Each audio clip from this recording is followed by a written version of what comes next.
Hello, my name is Linda, and I'm a senior in college, majoring in linguistics. My relationship with my parents has never been perfect. They were always okay, but their love and affection were lacking. I could have accepted it if that was just their way, but it stung because I knew they were capable of being loving and supportive parents, as proven by my adopted brother, Jake. They showered Jake with more affection and attention than they ever did with me, their biological son. Don't get me wrong, I believe in giving an orphan child a loving home, but it's hard not to resent them for neglecting my emotional needs.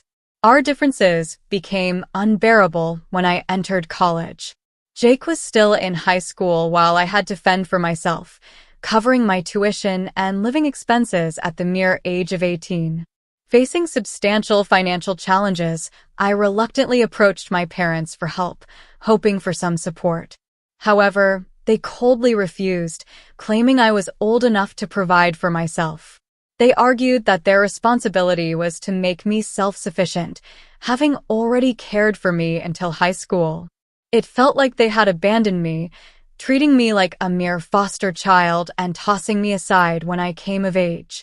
I worked 2 jobs, struggled through my courses, and even resorted to ghostwriting and teaching language classes to make ends meet. I fought hard, but it was a constant battle. My dream was to survive until graduation, after which I planned to secure a full-time job and pause my education until I could afford it. Meanwhile, back at home, Jake lived a life of luxury. Every holiday, he received extravagant gifts, including a car, something I had begged my parents for but was denied.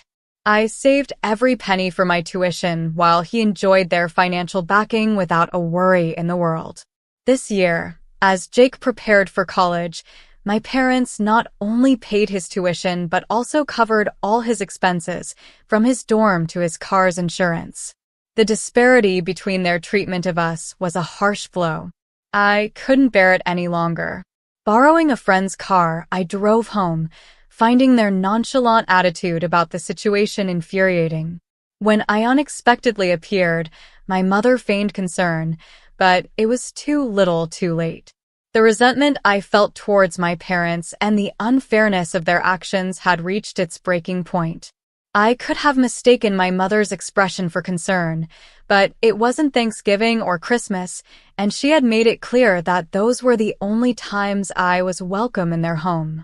I couldn't help but confront them, asking why they were supporting Jake financially, especially after essentially abandoning me when I started college. My dad grew tense, but explained that Jake's major was in music, a difficult field to find stable work in initially.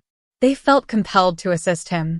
I had worked odd jobs and waited tables to put food on my table, majoring in linguistics. Their excuse felt hollow. That night, I told my parents that they needn't worry about setting another plate for me. They could give everything to the son they loved more.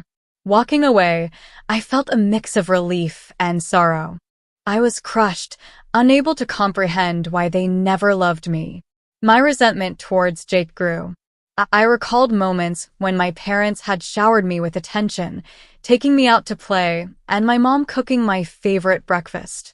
Then they brought Jake home, and my life changed. I resented them for adopting an orphan boy and leaving me to fend for myself. After struggling through college and years of hard work, I finally achieved the financial stability I craved. I graduated, got a car, paid my rent in advance, and saved some money. Life was tough, but it was finally good. Karma was cruel, but it also had a way of balancing things out.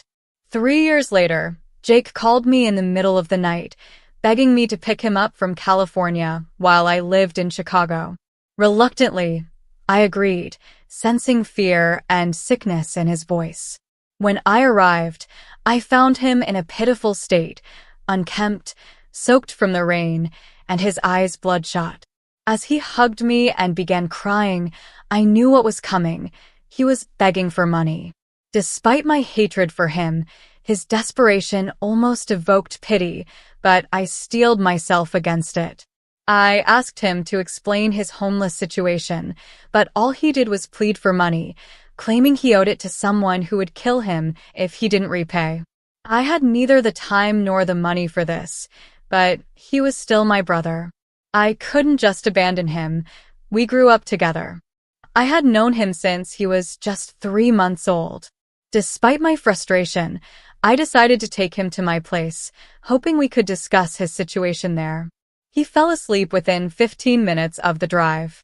I ended up driving him to my parents' house. The journey took about 40 minutes from Chicago.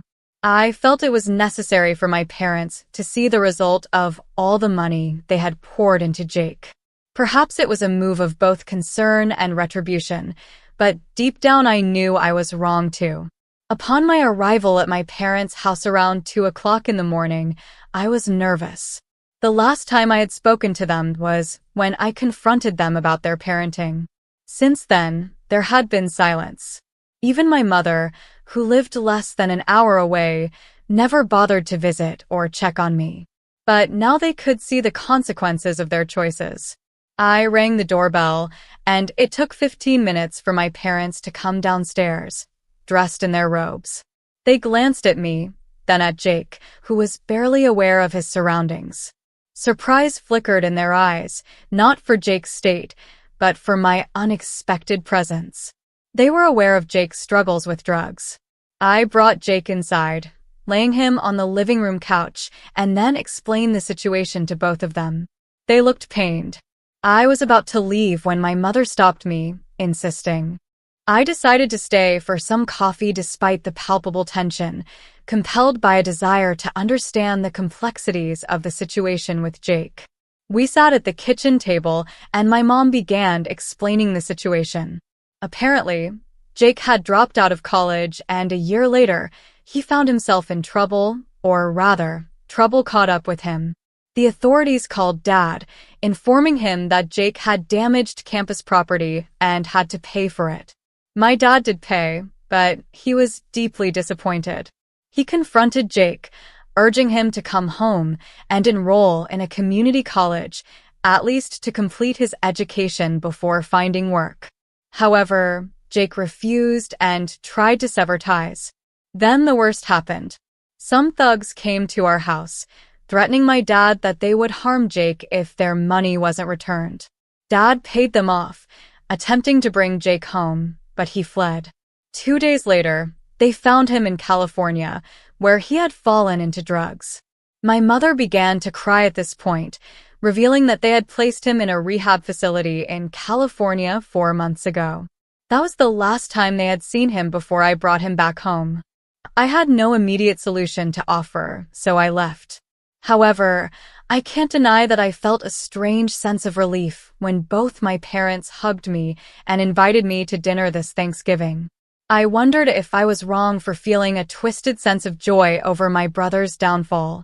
Not to blame Jake, but my parents' misguided parenting had driven a wedge between their sons. Helping my brother showed that I was a good person, but with my brother's life in ruins, I found it somewhat satisfying that my mother wanted to invite me for dinner. It might seem petty and mean, but I'd say I'm not the asshole if you can't understand the concept of empathy. My dad and stepmom have way too many kids, and I, a 15-year-old female, have a biological sister who is 13.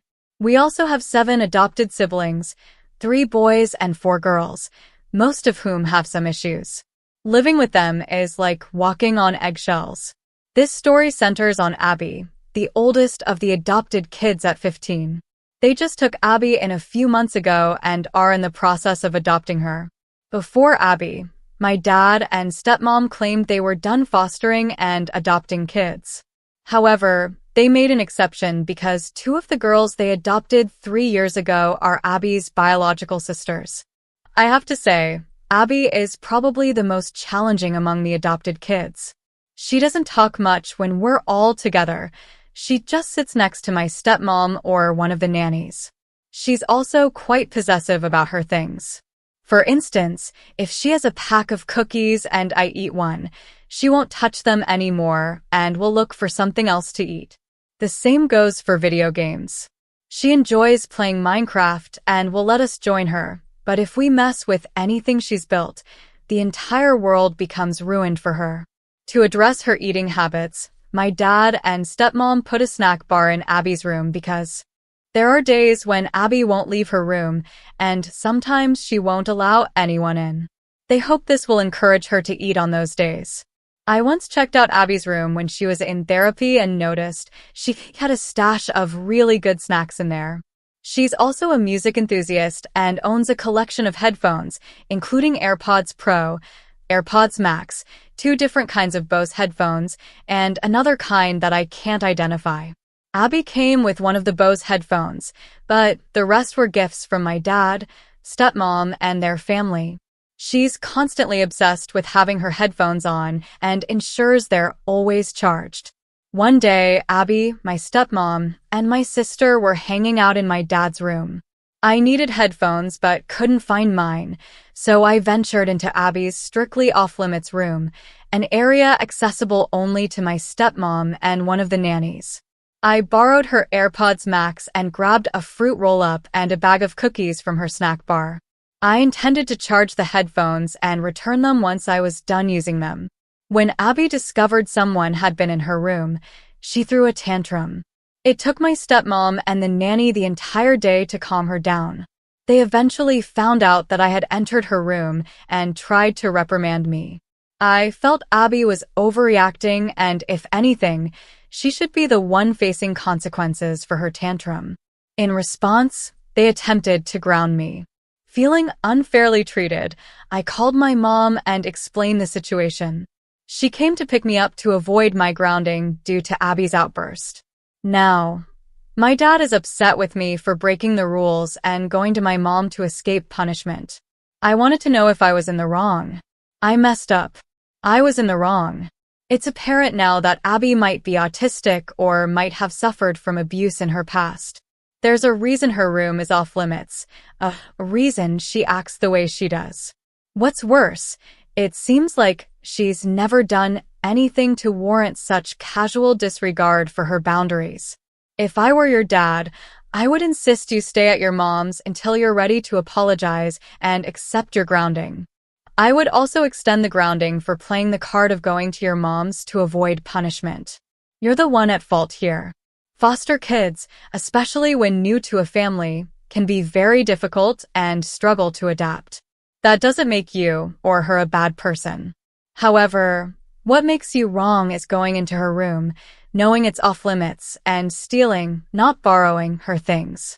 You know she won't use items that others have used, and you went behind everyone's back to get what you wanted.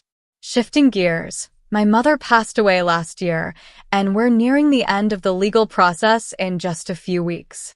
Over the past 6 months, my husband has been eyeing a range of things that, on a regular day, we definitely cannot afford. Normally, he would have to use credit or save for weeks or even months. It's fine to wish for things or work towards treats, but he hasn't made an effort to save for these costly purchases. Instead, he's been pressuring me for updates on the legal process and asking how much longer it'll take. I've given him very little to no information. Because at this point, things could still change significantly. Creditors might emerge claiming money is owed, and so on. My husband is not the most responsible person with money, which is why I've managed our finances full-time for the past 3 years. He has a history of sabotaging our financial goals and blowing our budgets. My plan is to use half of my inheritance to move our family into a house. I intend to save 40% to help my children in the future for their graduations, college trips, or their first cars, and to maintain a small emergency fund. This was something we couldn't do before because my husband kept giving money to his side of the family, depleting our accounts and leading us to homelessness 3 separate times.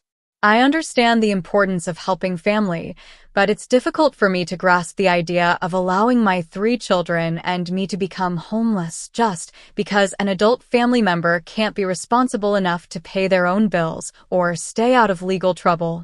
I fear waking up one day to find out that every cent of my inheritance has been spent behind my back. I would like to open an account in my name and proceed with the plan I mentioned earlier. My husband has made it clear that he intends to spend the money on new vehicles, tech gadgets, and other items solely for himself, not for our children or to secure our family's future. When I discuss investing or saving for our children's future, he dismisses it, claiming that life is too short for such considerations. His response is that our children should work for what they want when they become adults, which seems contradictory given his recent actions. I'm certain that if his parents pass away, we'll be responsible for paying off their debts and covering any unknown costs out of our own pockets. Financially speaking, I started my marriage completely debt-free, and I've worked hard for years to help my husband achieve the same status.